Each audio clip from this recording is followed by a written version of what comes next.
c'est comme si je n'étais jamais parti en vacances. J'ai tout oublié déjà. Je suis vraiment concentré sur ici et comment sortir d'ici surtout.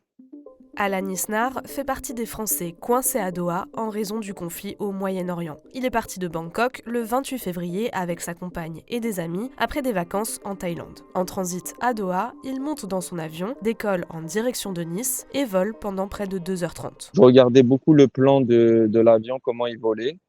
Et au bout d'un moment, je vois sur l'écran qu'il y a écrit, vous savez, normalement, il y a écrit Doha-Nice avec le temps.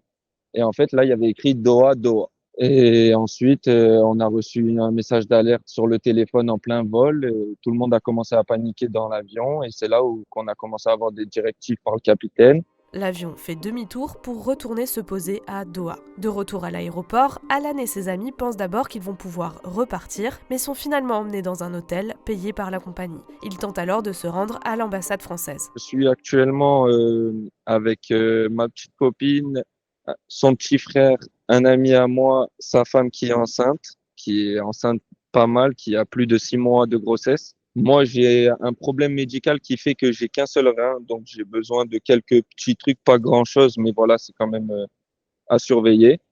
Donc, on s'est rendu là-bas, on leur a expliqué, mais le seul problème, ils nous ont pas voulu nous faire rentrer, ils nous ont laissé devant, ils nous ont enregistré du côté de l'Ariane, si j'ai bien compris, en priorité pour du coup mon amie qui est enceinte et du coup moi qui est malade. Ils nous ont proposé des services médicaux, mais à nos frais. On n'est pas des méchants, on est une famille.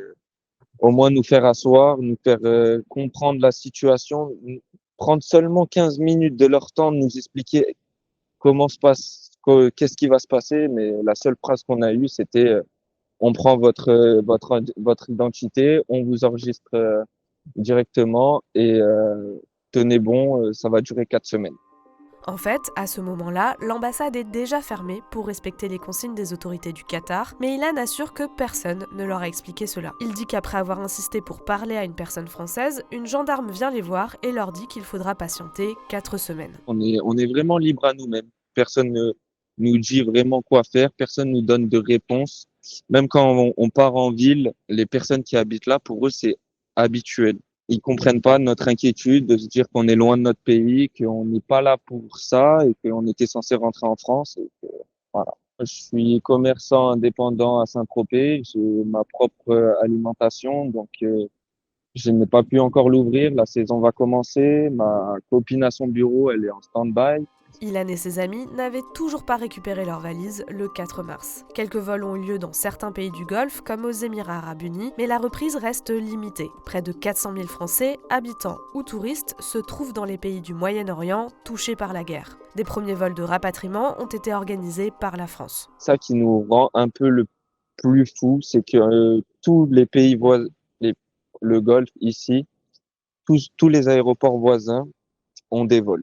C'est-à-dire à Riyad, à Abu Dhabi, à Dubaï. Nous, on ne demande pas la lune, on demande pas, on demande juste une escorte vers un aéroport sain à nous ramener le plus proche de l'Europe. Juste nous emmener, nous escorter dans un endroit safe où on puisse prendre notre vol, que ça soit en Europe, mais n'importe où. Vraiment n'importe où en Europe, juste de nous écarter de tout ça. On n'est pas chez nous, on n'est pas dans notre pays. On a envie de rentrer. Ouais. La plupart, là, à Doha, ils ont envie de rentrer. Ouais.